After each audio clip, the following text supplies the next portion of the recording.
to seize the moment and to make sure that every Filipino is aware of being well, being healthy, and in so doing, our advocacy with our group, Go and Get Better, and our Confex, which will be in SMX January 26, 27, 28.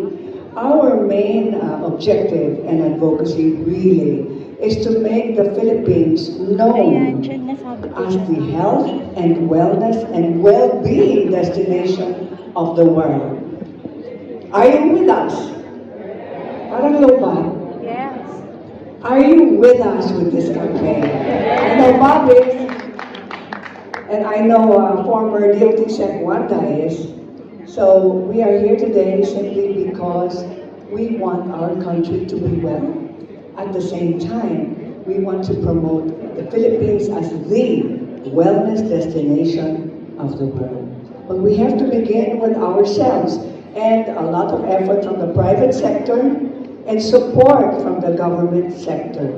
Together, we can do not just better, we can do our very best. So thank you for being with us today. This is just a glimpse of what will happen in January. Please tell all your friends to be part of our crusade, to be part of this worthy campaign to make the Philippines the #1 wellness destination of the world.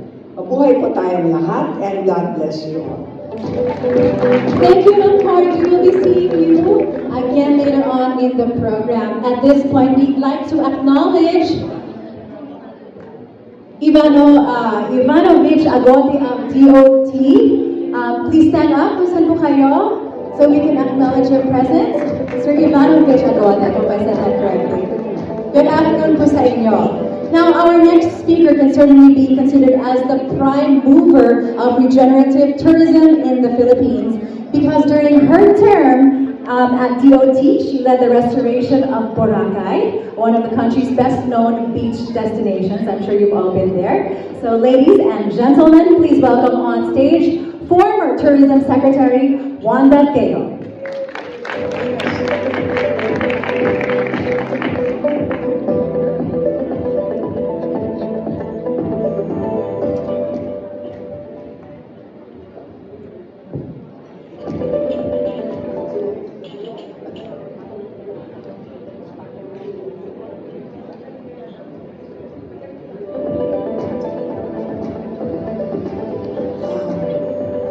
I'll make my speech short kasi alam ko medyo delayed na tayo. Of course, Babs Soprano of the Tourism Promotion Board, Ms. Cory Guerrero, my best friend, former USEC, Alma Jimenez, DOT.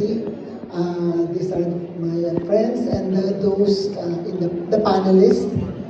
Distinguished guests, friends from the media, advocates of wellness, well-being, ladies and gentlemen, good afternoon. Thank you for taking time to join us today as we explore the transformative power of travel as it transfers with wellness and health in the destinations that provide the best environment for this. The pandemic heightened the importance of good health, reminded us to give attention to our well-being, and promoted healthy lifestyle to shield us from sickness. Health and wellness is a must for the world, filled with everyday stress of living. The options on how this can be done are numerous, and oftentimes they also create stress because we are confused about the messages we receive and where to start. So why not put together an event that can curate these health and wellness choices, their providers, and the places that offer these services. After months of planning, we are gathered today to present the fruits of our labor and unveil the event that celebrates health, wellness, and tourism. This event promises to a journey where stakeholders from the industry that includes wellness resorts, hospitals, organic farms, and specialty shops are all in one roof. We therefore invite you to join us in the Health and Wellness Confex 2024. The Health and Wellness Confex 2024 is a pioneering world-class health and wellness event in the Philippines. This is a one-stop shop that can guide us all to well-toured self-care takes center stage, and the vibrant tapestry of global destination becomes the backdrop of our personal wellness odyssey. It is therefore aims to promote the country as a premier destination for health and wellness. The program and activities are meticulously designed to showcase the diverse facets of wellness experiences. There will be exhibits, conference, and side events as befits the only trade fair in the Philippines that is focused on health and wellness tourism. Whether we seek the serenity of spa retreats, the invigorating energy of outdoor activities, the nourishment of holistic cuisine, the Health and Wellness Conference, Confex 2024, has curated a tapestry of offerings that cater to every facet of people's well-being. The theme is so timely, go and get better, as we put the spotlight on regenerative tourism, even as we impart the value of sustainable experience by leaving places better than we found them. We are also happy to share with you the news that we are launching a television show called OTW on Travel and Wellness that will take viewers to a virtual trip to the Philippines tourist spots where well-being, healthy and active lifestyle can be experienced. We will also host a wellness festival called Masigabo that can guide our overseas contract workers on the importance of healthcare, mental health, healthy lifestyle through various programs and activities that can support this. Let Health and Wellness Confex 2024 be a catalyst for inspiration and a reminder that travel can be more than just a journey. It can be about self-discovery and rejuvenation. The possibilities of lifestyle that values the harmony between mind, body, and spirit, discovering how the many choices you will see, hear, and experience can transcend the conventional boundaries of leisure travel. I would like to express our gratitude to our institutional partners, the Department of Tourism, the Department of Health, the Department of Trade and Industry, TIESA, Tourism Promotion Board, and Duty Free, who has support and joined us in this Health and Wellness Confex 2024. And let us all go and get better. Thank you and maraming salamat.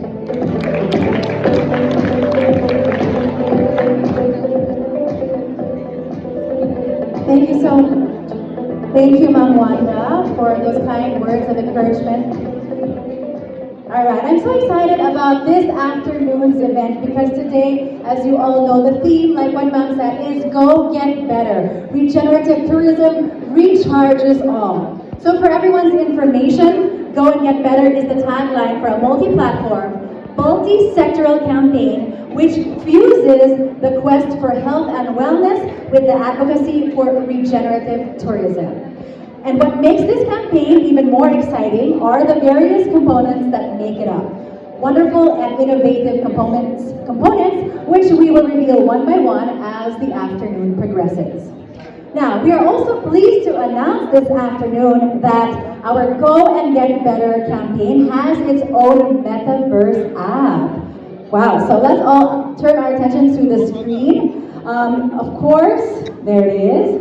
You can take a look. We're going to walk you through. We want all of you guys to eventually download this metaverse app and help spread awareness about our Go and Get Better campaign to as wide an audience as possible. So it's going to be launched very soon, but as you can see here, this is what you're going to see on the metaverse app.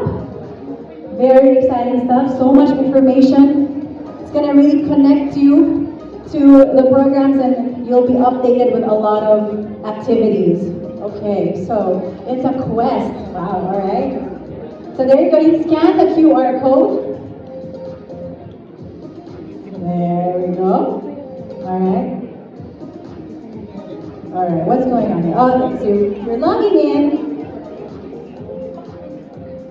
Is this what's happening in the app that we're looking at? Okay, so I suppose there are also some type of games happening. Oh, you have the herbal request, seasonal delights quest, the fitness foyer quest, and the revitalizer lounge quest. Oh, exciting stuff. All about health and wellness. Oh, there's the fun plaza quest. You'll have the nature sanctuary quest. A lot of exciting things, so much. So this is going to be launched this 2024, and it's very exciting because you all can participate. So please spread the word once it's out and let everybody know how easy to use it is and how much you can get from this app. Very exciting. Okay, folks, at this point, well, we all know that us Filipinos love music. Who here loves music? Please put your hands up. Anyway, yeah, all Filipinos love music, like myself. So today wouldn't be complete without a jingle. So before we hear more messages from our distinguished partners, let's first listen to the official jingle of Health and Wellness Confex 2024. So we must be doing something great. It's wonderful that, for example, our host today is wearing this beautiful Filipino outfit, no? So we're all very proud of Filipino now, and that's something I think we should continue to do. Thank you so much, Kathy. Let's move on to Dr. Susan Balingit, Medical Director of the farm, the famous The Farm. Dr. Balingit, what is the profile of the tourists that visit the farm? And what are the most requested services? Sige, bago ako magkwento tungkol sa The Farm, gusto ko rin siyempre magpasalamat sa The Farm for getting me involved sa medical director of The Farm. Una kasi, gusto ko munang i-float yung aking advocacy. I've been doing this for the past 35 years. And it's coming from a narrative na katulad ng pinakita during prayers, pinakita sa video kung gaano kayaman ang ating bansa. But having said that, bakit naghihirap ang mamamayang Pilipino? And every time I'm asked, isa lang ang sagot ko. While we claim we're one of the most eco-diverse, we actually allowed colonial masters to teach us what we do. So ano ituturo nila? Meron sila yung makilala nila at ituturo nila sa atin. So ano nangyari sa meron tayo? Hindi natin kakilala. Anong ebidensya ko? Every time we watch the television, we would have seen children walk 5 to 7 kilometers to get to school, or even swim to school. And every time we see them that, ang unang tinuro sa atin, kawaan sila. So, dinimusan natin sila. And that's the only thing we most of the time do. But can you imagine, how do we call them differently? How do we call them strong, determined, healthy children? Matagal na natin natuklasan that whatever made them that would not have come from where they're going, would have come from where they came from. Eh ano yun? Hindi natin alam na yun. So how do we protect and conserve resources? We don't even know. Yung batang pumasok ng school, tatanungin ng teacher, 5 kilometro yung nilakad. What did you have for breakfast? English yung ano. Sabi niya, wala. Walang English name. Hindi wala. Meron siyang kinain. The body preferentially perfuse the brain first. Tatandaan niyo, unang-unang pinadadala ng puso ng dugo, yung utak. So that boy, that child was so able to walk 5 kilometers or 7 kilometers, had a lot perfused in the system and has extra to walk 5 to 7 kilometers. Diba? Pag tayo ay hina, the first thing that happens to us, we fail to ambulate, meaning we cannot walk. Bakit? This concern na ang katawan natin. So, hindi pwedeng bobo yan. Very recent, the summa cum laude ng UP, Johannes valedictory address. Ang sabi pa niya, sana hindi na lang ako pinanganak sa mahirap. Hinayang ako kasi hindi niya nakita kung paano tinawag niya mismo ang yaman meron tayo pag mahirap. At yun yung tragic. It's high time we reclaim what we have. We try to rediscover what we have sa maraming lugar. At yan yung offering ng the farms when we get there. Dati-dati, pag napupunta sa the farm, pag pupunta, mag-iikot yung mga kababayan natin. Whereas yung mga foreign visitors namin, who never heard of what the farm is. So, pupunta sila with the intention of being holistically well. Yung mga kababayan natin, pupunta rin, titignan yung lugar, tapos sasabihin, paglabas, hindi mo kami, kasi pinakain. Actually, that's a common comment of many So Filipinos. now, we're trying to make resolutions to really teach our people. Teka muna, pag hindi natin yan pinaupo at hindi natin tinuruan anong ibig sabihin ng wellness, lalabas yan dito, pagkatapos natin pakainin ng tama, ang sasabihin dito. Bakit? Kasi nga, ganun yung mindset. At mahalaga maintindihan natin to na pag pumunta kayo sa the farm, yung wellness coaching includes understanding what we have in this country. God would not have placed our food kung saan wala tayo roon. Diba? At ang mga pagkain, different sa bawat lugar. Kahit pag sinabi, gulay pa lang tinuturo sa the farm, paano yan? Naghihirap na tayo, kumain ng gulay. Maling gulay yung pinakain mo. Kasi yung bata ng mga 5 kilometro, pinulot lang na yung gulay, hindi naman niya pinili. Pero bakit meron siya? And it's high time we discover those. At ilagay natin sa mesa natin. We work on climate change, but nobody touches this. Na yung resources natin ang yaman. Tapos hindi natin inaalam kung ano yung meron tayo. It's about time. Alam natin paano natin gagamitin ito. So, I would like to challenge the tourism industry to do some community participated wellness tourism.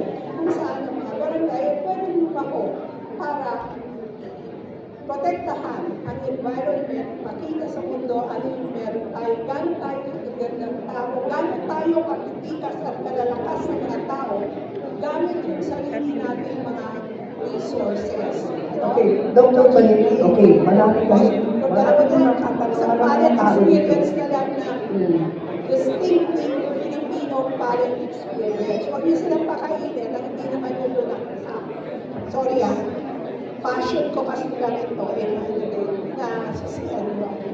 Umandara ko na wala. Sorry. Okay, thank you very much, Dr. Benedict. Let's rest assured that your visit to the farm will make you better. Alam namin yan.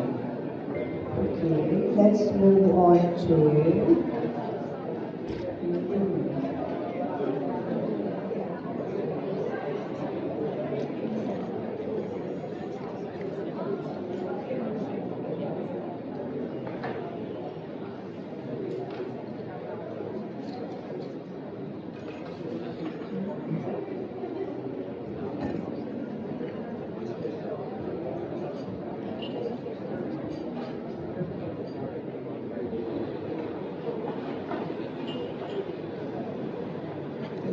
Okay, let's move on to Yusek Alma Jimenez. Yusek, the Philippines has long been recognized as an exciting tourist destination. With its beaches, dive sites, and other natural wonders. How can we leverage this reputation to attract health and wellness tourists into the country? As Kathy mentioned a while ago, this is a long-standing what we call aspiration of the health industry to be able to position the Philippines as a wellness destination. It started with medical tourism kasi maybe this is where we got in the wrong foot because we started with the medical aspect. I used to say that we have to distinguish between what is wellness and what is medical. Kasi health and wellness is different from medical. When you talk about medical, you talk about procedures, protocol, and if you want to market the Philippines in medical tourism, we talk about, we have CT scan, we have high technology science. The other countries are very confident. So why should they come over to the Philippines to just get a CT scan or just have a procedure when they have more advanced technologies there? And I used to say, the overriding value proposition of the Philippines is always its human capital. And why is that? Because we send so many health workers abroad. They work in so many hospitals that somebody said that all the nurses and doctors walk out of international hospitals. They're really a health crisis for them.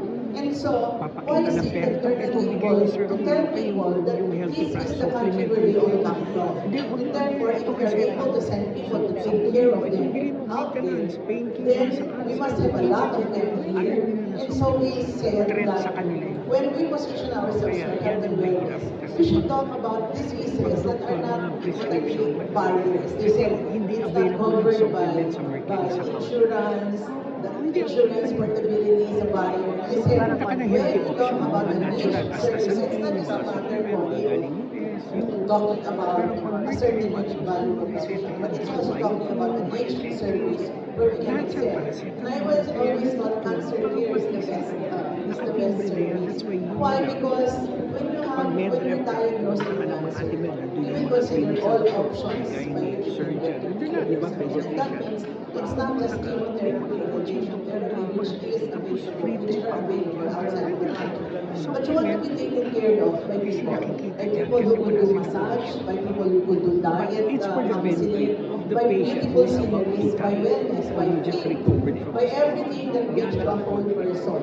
And I think that is a unique value proposition that we can send to the world. That here, when you get to be diagnosed with those problems outside, come to the Philippines, we will take care of you. In fact, we can dedicate islands, 7,600 of them, so that they can serve the needs of all of us people without the hassle and bustle and stress of having to deal with all of those conventional therapies. So if you ask me what the unique value proposition of the Filipinos in terms of medical tourism and health and wellness, I will always say the people, because our value proposition is the fact that we can get them very, very good care, tenderly, and with a lot of passion and a lot of love put into taking care of us. Thank you very much. And in English, as Bob said.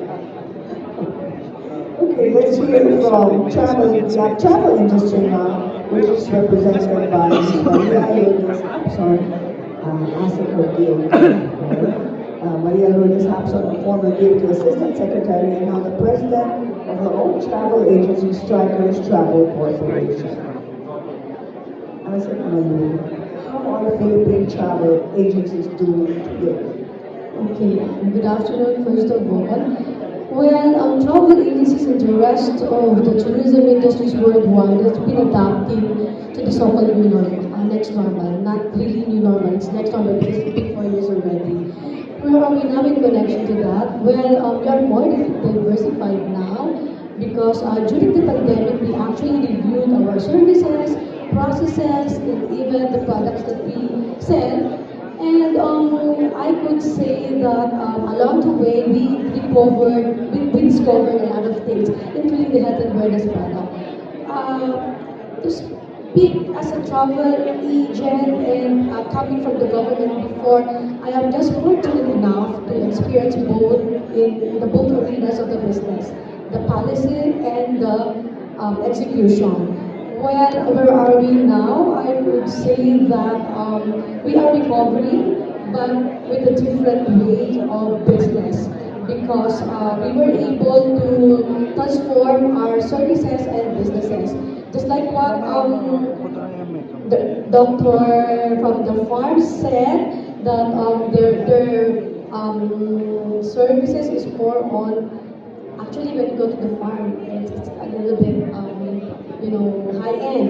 But with what she said, it's actually educating the rich people to adopt the lifestyle of the poor ones. And for the poor ones, you are very fortunate that you have all the healthy lifestyle and food that you can eat. And that is also one part of the transformation that we did. We are sending new packages. And for the travel agencies, we are actually one of the most creative tourism industry because we really consolidate things, we connect to the stakeholders, and we create packages that is really, we enjoy the destinations well. That's it. And last but not least, my good friend, the Bob Sosobrado, President of the Tourism Congress of the Philippines. The question is, I can never be a poster boy for health and wellness. Okay? don't worry, transformation is coming. Maybe a poster boy for the busiest senior you've ever seen. And the jolliest, the question. The Tourism Congress of the Philippines has been quite active these days. You're very much in the forefront of the news these days. And I know you have big plans for the TCB. Would you like to share that with us? Well, first of all, we would like to help the health and wellness industry of the country, especially right now. My partner in crime is a part of it.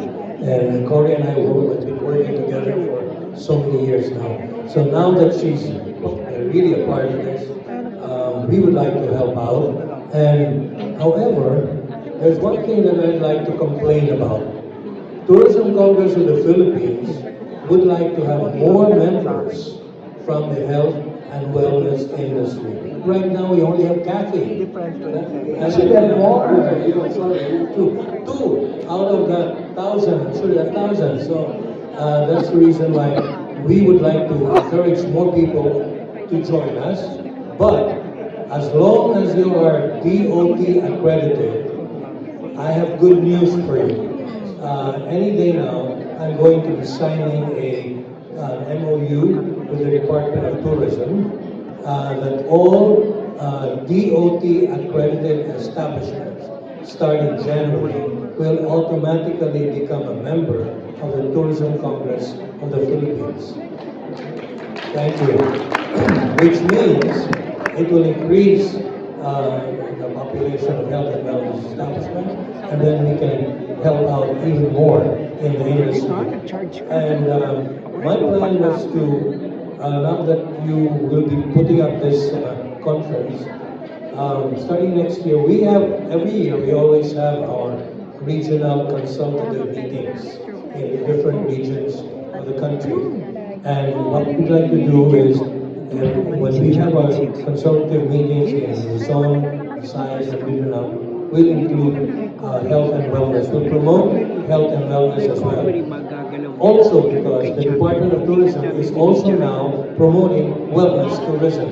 So since we work together closely with the Department of Tourism, that's the way we can help us.